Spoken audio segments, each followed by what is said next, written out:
Elvis Presley died today. He was 42. Apparently it was a heart attack. Some of these people really believe that the king is alive. Elvis Presley is a global icon owing to his exceptional talent and the enormous impact he had on music and culture that continues to reverberate with followers around the world. His rise from small-town youngster to global superstar was mind-blowing. You ain't nothing but a hound dog, crying all the time. However, his legacy remains filled with death theories, financial troubles, and personal trials. Was Elvis indeed killed by a heart attack, or was there more to the story? Some suspect that he staged his death in order to flee. But what was he trying to get away from? This video will uncover this mystery, while also taking you through the fascinating life of the king of rock and roll. Life in Mississippi. Elvis Aaron Presley, born on January 8, 1935 in Tupelo, Mississippi, to parents Vernon and Gladys, endured challenges from the beginning. The Presleys were a poor family dealing with the harsh reality of the Great Depression. Vernon, Elvis's father, struggled with jobs, and in 1938 he was convicted of forging a check. This blunder resulted in a 3-year sentence, though he spent only 8 months. The Presleys lost their house while he was away, forcing Gladys and little Elvis to seek safety with relatives. Their haven was the First Assembly of God Pentecostal Church, where Elvis acquired a profound love for gospel music. He acquired his first guitar as a gift when he was 11 years old. His twin brother, Jesse Garin, was stillborn, depriving Elvis of a lifelong companion. Hence, his mother was overprotective of her surviving son, Elvis, out of worry for his safety. Elvis was deeply saddened by the loss of his twin, as demonstrated by a strange dream he shared with close friend Linda Thompson, in which she became his brother, and he narrated, "I came out first, and you smothered to death trying to save me." Elvis presumably ached for the friendship of a sibling to support him through life's hardships after losing his twin. Despite their tragedy, Elvis and Gladys formed an unbreakable friendship. His parents were not wealthy, but their love for their son was unconditional. Their joy, however, was fleeting. The family home, built by Vernon, his uncle, and paternal grandfather, was taken away from Elvis when he was 3 years old due to Vernon's imprisonment. This 8-month separation had a significant influence on Elvis, who, along with his mother, had to go to Tupelo to live with extended family. The pain of his father's incarceration had an indelible impact on the future music legend. Elvis Presley's childhood was plagued by poverty, loss, and sadness, but these events helped form him into the iconic king of rock and roll. His love of gospel music, combined with the lingering effects of his twin brother's stillbirth, played a significant influence in his artistic journey. Music of Memphis. The Presleys moved from small-town Mississippi to Memphis, Tennessee in November 1948. They moved into the Lauderdale Courts public housing complex. Here, Elvis absorbed himself in Memphis's diverse music as he started high school. His regular haunts became Beale Street's blues scene and all-night gospel performances. Elvis's high school career concluded with his graduation, after which, to make ends meet, he worked as a truck driver for a while. At the age of 18, he made his first foray into the world of music recording. Elvis bought recording time at Sun Records with the idea of making a special 2-sided acetate disc for his mother. He recorded 2 songs, My Happiness and That's When Your Heartaches Begin. He had no idea that this gesture would lead to a life-changing encounter with Sun Records founder Sam Phillips. Sam Phillips had local musicians Winfield Scotty Moore and Bill Black audition Elvis in July 1954. The first session had its ups and downs until Elvis decided to play Arthur Crudup's blues song, That's All Right. Soon after, the song was broadcast on the radio, instantly attracting listeners and launching Elvis's spectacular climb. Later, Presley, Black, and Moore gave their debut live performance at the Bon Air Club. However, it was their performance at the Overton Park Shell later that month that cemented Elvis's status as a star. He debuted his renowned Rubber Legs dance routines here, causing women in the audience to scream in delight. Soon after, they began frequently playing and recording under the direction of promoter Bob Neal. Elvis's brief visit at Nashville's Grand Ole Opry in October was met with a lackluster reception, prompting him to discover his true calling on the Louisiana Hayride stage, where he became a Saturday night regular. His increased popularity enabled him to exchange his old guitar for a better-suited instrument. In 1955, Elvis Presley's early career took a crucial turn when he gained the notice of music promoter Colonel Tom Parker. Parker became Elvis's special advisor and landed him a record deal with RCA Victor. Elvis's first million-seller Heartbreak Hotel was released on January 27, 1956, and the next day, he made his national television debut on Stage Show. Colonel Tom Parker officially became Elvis's manager in March, taking control of his career and securing lucrative deals. In March, Elvis's first studio album was released, and he appeared on The Milton Berle Show. As his celebrity grew, he began a 2-week residency in Las Vegas. Elvis Presley, however, intended to be a cinematic star as well as a singer. Colonel Tom Parker signed a 7-picture deal with Paramount Pictures, which proved to be a prudent decision. His first film, Love Me Tender, was a huge success when it was released in 1956. Even before the album's November release, Elvis appeared on The Ed Sullivan Show, cementing his standing as a genuine celebrity. Elvis's distinct style and controversial performances sparked debate among older generations, including politicians, producers, and fellow artists. His music was a mix of the black gospel and rhythm and blues that had strongly affected him, yet it was a revelation to white audiences. Fans were enraged by his sensual dance techniques and gyrating hips, prompting requests for him to tone down his act. On his third appearance on The Ed Sullivan Show on January 6, 1957, he was notably videotaped from the waist up, demonstrating the cultural influence he had made. Elvis Presley's meteoric rise from Memphis to musical prominence was distinguished by passion and talent. Military and mother's demise. Elvis Presley received his draft notice in December 1957, but he managed to postpone his induction into the United States Army until he finished filming King Creole. Fans were disappointed by his official enrollment into the Army on March 20, 1958. However, tragedy struck him again when his mother died at the young age of 46 from a heart attack. Elvis, who had been enlisted into the United States Army 5 months prior, was allowed a 7-day to leave to be with her, arriving only 2 days before her deadly heart attack. "It broke my heart," he said, expressing his deep grief. "She was always my favorite." The anguish of losing his loving mother was unbearable. At Gladys's funeral, Elvis was described as near hysteria. Throughout the service, he cried as he mourned the loss of someone who meant everything to him. Gladys Presley's death was a terrible event that severely affected the king of rock and roll. Elvis obtained an honorable discharge on March 2, 1960, after 2 years of service. He wasted no time in getting to the recording studio. He released his 4th album, Elvis is Back, in April of that year.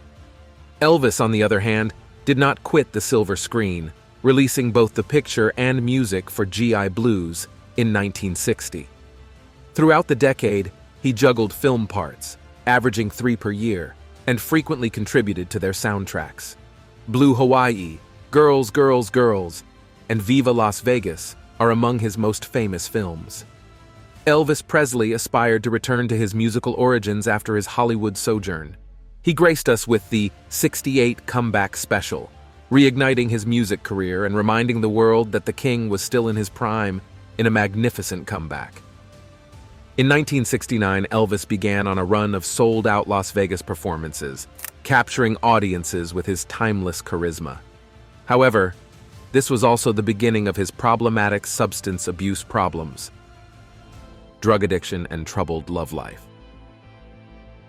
During his service in Germany, the 24-year-old Elvis met Priscilla Beaulieu, then 14 years old. They married on May 1, 1967 in Las Vegas, when Priscilla turned 21, despite the fact that she had been living with Elvis for several years. Their relationship yielded fruit 9 months later when their daughter, Lisa Marie, was born. Elvis and Priscilla's marriage began to fall apart after rum hours of infidelity on both sides surfaced, and they eventually parted ways in 1973. Elvis's health was deteriorating, as seen by his noticeably impaired appearances in public. He had 2 drug overdoses in 1973, one of which put him in a coma. Despite suffering from several health conditions such as hypertension and glaucoma, the king refused to stop his unrelenting performance schedule. Elvis continued to perform concerts and specials despite the physical and emotional toll. On June 26, 1977, he gave his farewell performance in Indiana. The night ended with the immortal ballad, "Can't Help Falling in Love," signaling the conclusion of a storied career. Last 24 hours. Elvis Presley spent the final 24 hours of his life at Graceland, surrounded by his family, fiancée Ginger Alden, and the Memphis Mafia. Contrary to popular belief, Elvis's day was pretty ordinary, filled with activities he enjoyed, but it ended tragically. Elvis began his day at Graceland on August 15, 1977, around 4 in the evening. He spent the day with his daughter Lisa Marie and his fiancée Ginger. Despite her refusal to move in with him, Ginger frequently spent the night at Graceland. Elvis and Ginger went to his dentist, Dr. Lester Hoffman, because Elvis was experiencing recurrent tooth discomfort. Elvis and Ginger later returned to Graceland, where the star waved to admirers as he drove through the gates, and a fan snapped the final known photograph of him. Even though it was late at night, Elvis wore his trademark huge black sunglasses. Elvis contacted his personal physician, Dr. Nicopolis, at night and demanded painkillers. He was prescribed 6 Dilaudid tablets, which his stepbrother, Ricky Stanley, obtained from Baptist Memorial Hospital's all-night pharmacy. Despite the late hour, Elvis invited his cousin Billy and his wife Jo to play racquetball at his residence at 4 in the morning. Elvis was well known for demanding everyone around him to be available at all times. When Billy mentioned his desire for the rain to stop, Elvis boldly stated that he could make it happen with faith, and the rain did stop. Elvis and his companions gathered around a piano at 4:30 after a quick game of racquetball, and Elvis performed 2 religious songs and the ballad Blue Eyes Crying in the Rain. Elvis and Ginger had returned to his bedroom at 5 in the morning, where he had taken a packet of prescription pills prescribed by Dr. Nick for his twice-daily use. Tish Henley, Elvis's nurse, was in charge of these medications, which were meant to help him sleep. Dr. Nick would give Elvis these medication mixtures on a regular basis. Elvis took another complete package of pills at 7 in the morning, still unable to sleep, as he was set to fly out at 7 p.m. for a show in Portland, Maine, as part of his ongoing U.S. tour. Elvis called Ricky again at 8, desperate for sleep, but Ricky was nowhere to be found. Elvis was irritated and called his aunt Delta Mae Biggs, who called Dr. Nick. Nurse Henley was hesitant to give out more tablets, but she eventually handed out a smaller box containing 2 Valmids, which are used to treat insomnia. Elvis notified Ginger that he was going to the toilet at 9, after taking the required painkillers and 3 distinct packages of medications. He arrived wearing gold pajamas and carrying a book titled The Scientific Search for the Face of Jesus. Ginger, who was aware of Elvis spending extended lengths of time in the toilet, warned him not to fall asleep there, to which Elvis replied, "I won't." Tragically, Ginger awoke at 2 in the afternoon and discovered Elvis was not in bed. She ultimately discovered him fallen and unconscious in the restroom. This was the start of the catastrophe that would unfold in Elvis's dying hours. The emergency services arrived, but it was too late. Elvis was pronounced dead at 3:30 in the afternoon, after which the news of his demise was disclosed to the world. This marked the end of an era and left millions of followers in despair. Death. Elvis Presley's life ended abruptly and tragically on August 16, 1977, at the age of 42. According to Elvis's death certificate, the official cause of death was hypertensive cardiovascular disease associated with atherosclerotic heart disease.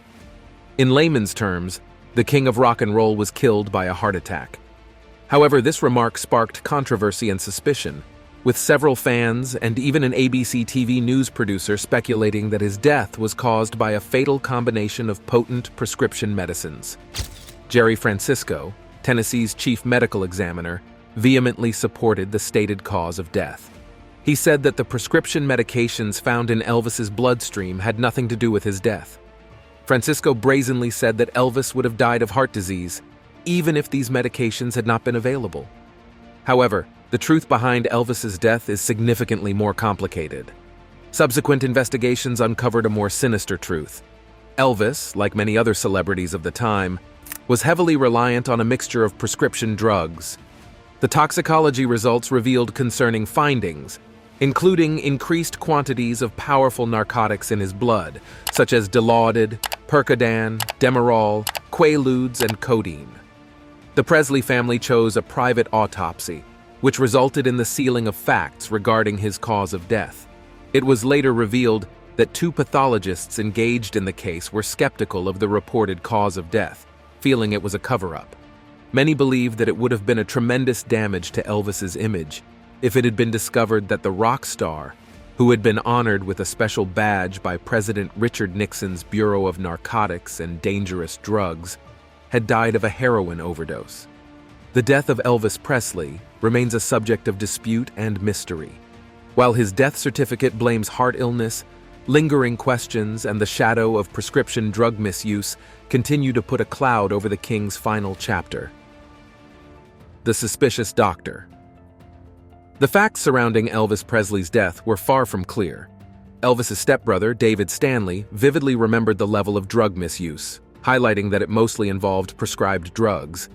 He pointed out the fact that some doctors were more concerned with financial gain than with the well-being of their patients.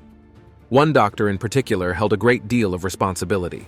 Elvis's physician, Dr. George Nikopoulos, unexpectedly prescribed the superstar more than 5,000 narcotics capsules and pills alone in the final 7 months of his life.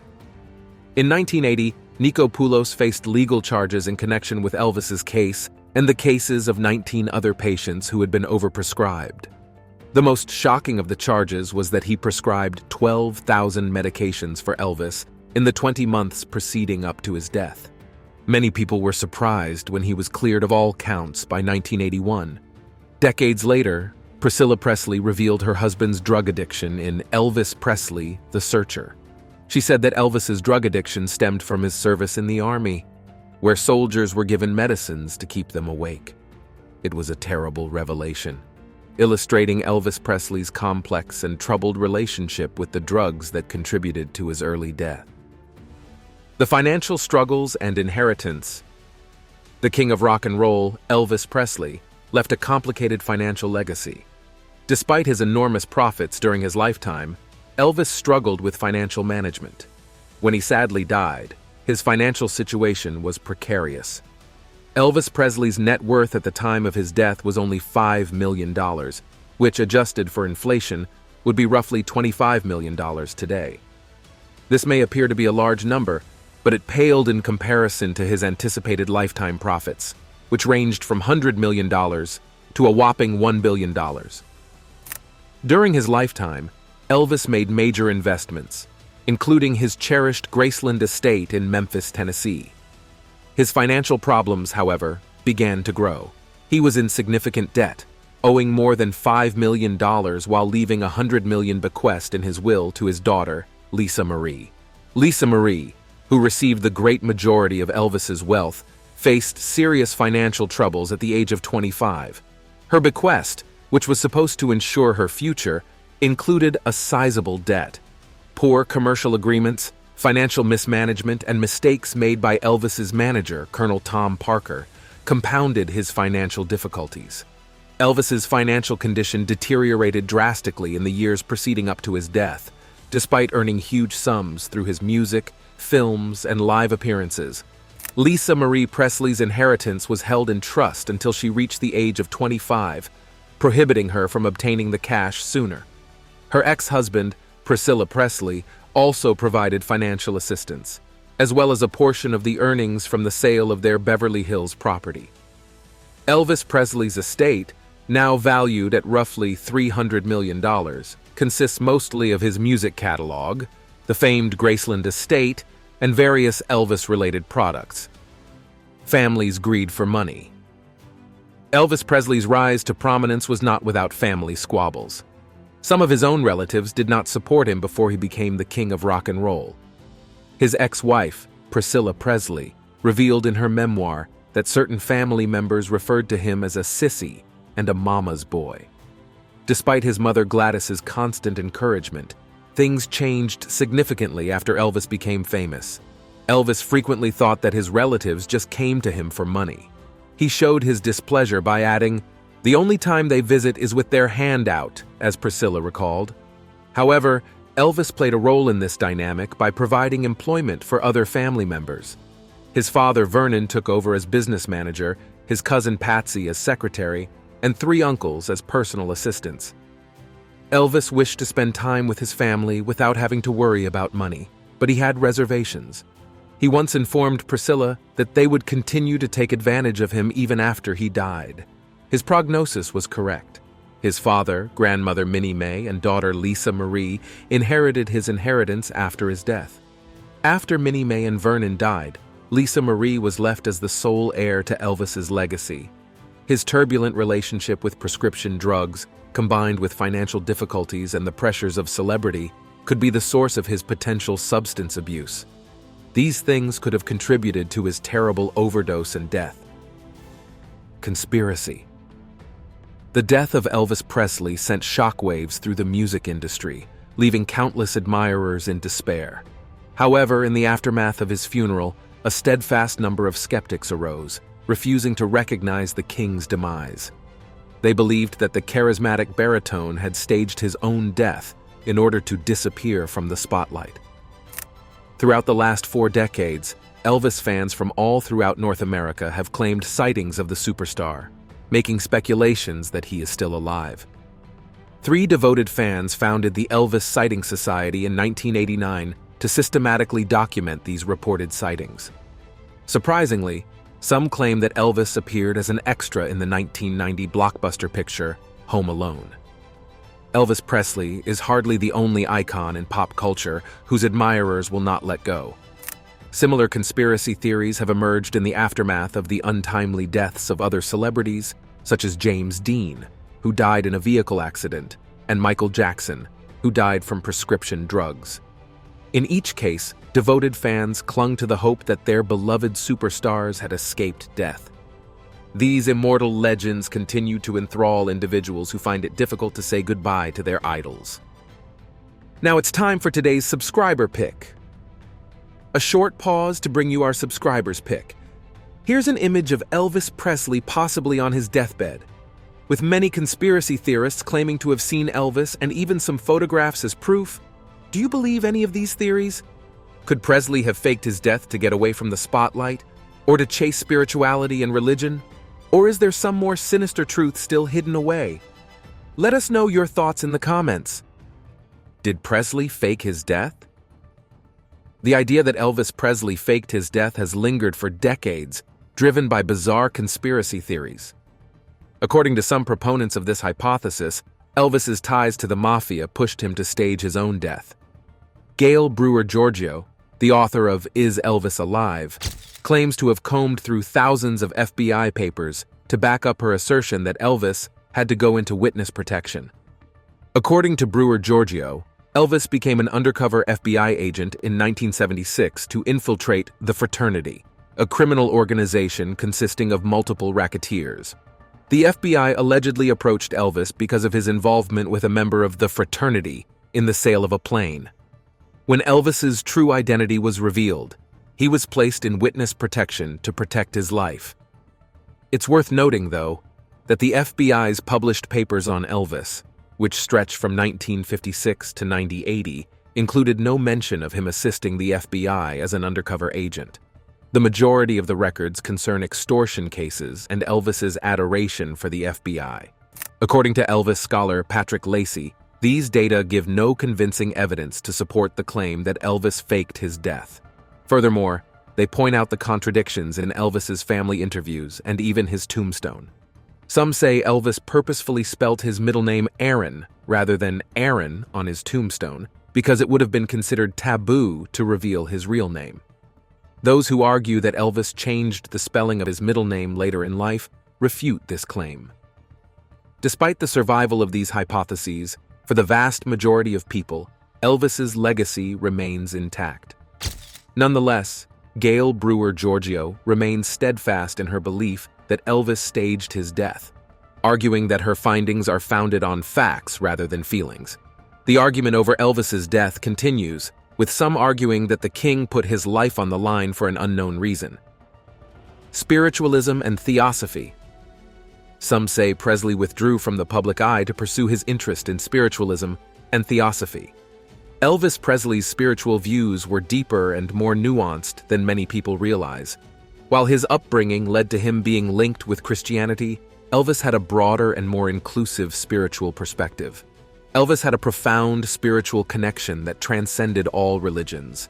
He studied numerous world ideologies, mystic teachings, and religious beliefs. He questioned the church's strict beliefs, which labeled many pleasurable activities as sins. He believed there was a better way, one that did not necessitate people being unhappy all of the time. Elvis believed in reincarnation and felt himself to be an old soul. He possessed magical skills such as healing and rain control. Elvis was a psychic, empath, and telepath. He had the ability to lucid dream and astral travel. He was even aware of the Akashic documents, demonstrating his vast comprehension of knowledge. While some may try to fit Elvis into a particular religious category, it is critical to recognize the breadth and depth of his spirituality. He believed in a universal power of goodness and love that belonged to everyone, regardless of faith. Elvis's spiritual path was highly personal, and he spent his entire life seeking enlightenment and understanding. His beliefs, especially reincarnation, played an important role in his spiritual study. They are chances that he might have hidden away to live a spiritual life. Michael Jackson and Elvis Presley conspiracy. There are remarkable resemblances between Michael Jackson and Elvis Presley. Lisa Marie Presley, Elvis Presley's only daughter, married the King of Pop in 1994. However, their fairy tale union abruptly ended barely 20 months later, leaving the media abuzz. Rum hours circulated that their relationship was a publicity stunt devised to restore Jackson's ruined image, which was doomed by child abuse claims. The fact that they allegedly lived separately in their luxurious residences simply added fuel to the fire. Among the talk, though, a terrifying revelation surfaced. The Beat It singer Michael Jackson anticipated his own tragedy by drawing an unnerving parallel to his former father-in-law. After Jackson's death in 2009, Lisa Marie Presley revealed on her MySpace site that they once had a profound chat about life. During this encounter, Jackson appeared to question her about the circumstances surrounding Elvis's death. "I am afraid that I will end up like him, the way he did," he admitted. Michael Jackson's life did, unfortunately, take a sad turn. He died of cardiac arrest at the age of 50 as a result of obtaining the medicine propofol from his doctor. The disconcerting parallels between these two musical titans reveal the odd linkage that frequently threads across the celebrity life. The Elvis Curse. The Elvis Presley curse, a dark cloud that has hung over the Presley family for decades, still haunts them. The Presley family's tragic past is evident, beginning with Elvis Presley's untimely demise. Priscilla Presley, Elvis's ex-wife, has been through a lot. After her son, Navarone Garibaldi, was captured with illegal narcotics by authorities, she swore that she would not be subjected to the Elvis's curse again. The curse seemed to continue as her daughter, Lisa Marie Presley, dealt with her own difficulties, including the death of her son, Benjamin Q, and 4 failed marriages, including one to Michael Jackson and a startlingly brief marriage to Nicolas Cage. Lisa Marie herself fought addiction and conveyed the knowledge that while we all make errors, the significance of learning from them cannot be overstated. Beyond the Presley family, there is widespread belief in the Elvis curse. Insiders and admirers alike have thought of the cause, with many pointing to a fatal trend in the family's past. With the tragic death of Benjamin Keogh, the curse took another fatal turn. Despite maintaining a very low-profile life, Keogh's uncanny likeness to his famed grandfather drew attention. Benjamin Keogh, 27, died by suspected suicide in 2020. The weight of the Presley family's pop cultural heritage was highlighted as a factor in his difficulties. It might be difficult for celebrities to live up to their iconic reputation. The Elvis Curse is a haunting ghost of grief and tragedy which continues to take the lives of the Presley family, leaving them to deal with its tragic consequences. The legacy. Despite the scandals and obstacles that characterized Elvis Presley's life, his legacy as the king of rock and roll endures and is influential. Elvis changed the music industry forever, ushering in a new era of rock and pop music that continues to influence many artists today. His magnetic personality, unusual voice, and electric performances attracted audiences all across the world, leaving an unforgettable impression on the cultural landscape. Elvis's influence went beyond music. He became a cultural icon, representing the spirit of rebellion and youth.